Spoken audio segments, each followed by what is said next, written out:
বর্বর ইসরায়েল ফিলিস্তিনের অবরুদ্ধ গাজা ভূখণ্ডে যে নৃশংসতা চালিয়ে যাচ্ছে তার বিপক্ষে মুক্তিকামী সংগঠন হামাস এবার ইসরায়েলে ব্যাপক হামলা চালিয়েছে। গত কয়েক মাসের মধ্যে গাজা থেকে ইসরায়েলে চালানো সবচেয়ে বড় এই হামলায় ইসরায়েল বেশ ক্ষতিগ্রস্তও হয়েছে। প্রাণহানির তথ্য পাওয়া যায়নি, তবে হতাহতের ঘটনা ঘটেছে। হামলার পর রাস্তায় ভাঙা গাড়ির জানালা এবং ধ্বংসাবশেষ ছড়িয়ে ছিটিয়ে রয়েছে বলে ভিডিও ফুটেজে দেখা গেছে।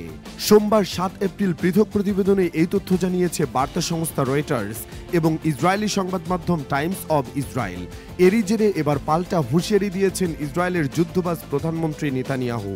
সংবাদ মাধ্যমটি বলছে, হামাস ইসরায়েলের আশদোদ শহরের দিকে 10টি রকেট নিক্ষেপ করার পর প্রধানমন্ত্রী নেতানিয়াহু ওয়াশিংটন ডিসিতে যাওয়ার পথে উইং অব জায়ন বিমান থেকে প্রতিরক্ষা মন্ত্রী ইসরায়েল কাটসের সাথে ফোনে কথা বলেছেন।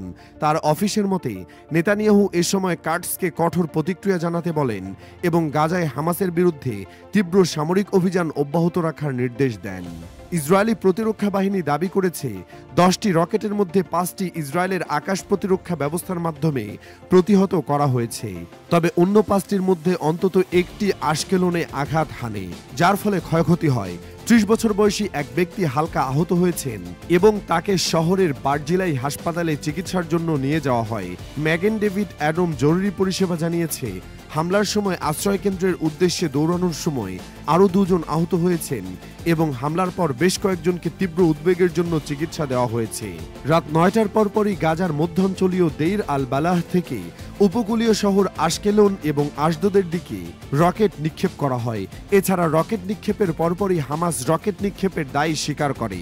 জবাবে ইসরায়েল তাৎক্ষণিকভাবে প্রতিশ্রুতি দেয় যে ফিলিস্তিনি এই গোষ্ঠীকে এর জন্য চড়া মূল্য দিতে হবে। হামলার পর আইডিএফ এর আরবি ভাষার মুখপাত্র কর্নেল আভিচাই আদ্রাই দেইর আল বালাহ এলাকার ফিলিস্তিনি বেসামরিক নাগরিকদের তাদের এলাকা থেকে সরে যাওয়ার সতর্কতা জারি করেন। তিনি বলেন, আইডিএফ সেখানে হামলা চালানোর আগে এটি চূড়ান্ত সতর্কতা। এরপরই ইসরায়েলি সেনাবাহিনী জানায় তারা ইসরায়েলে রকেট হামলার জন্য ব্যবহৃত রকেট লঞ্চার লক্ষ্য করে ড্রোন হামলা চালিয়েছে। এদিকে সোশ্যাল মিডিয়ায় পোস্ট করা ভিডিও ফুটেজে আশকেলনে হামাসের রকেট আঘাতের মুহূর্তটি দেখা গেছে। হামাসের নিক্ষেপ করা ওই রকেটটি বেশ কয়েকটি উঁচু অ্যাপার্টমেন্ট ভবনের কাছে আঘাত করছে বলে মনে হচ্ছে। হোমফ্রন্ট কমান্ড অফিসাররা রকেট আঘাতের স্থানে কাজ করছিলেন বলে ইসরায়েলি সামরিক বাহিনী জানিয়েছে। আইডিএফ এর মতে হামাস এই হামলার সময় 10টি রকেট নিক্ষেপ করেছে, যা গাজা থেকে বহু মাসের মধ্যে সবচেয়ে বড় রকেট হামলার ঘটনা।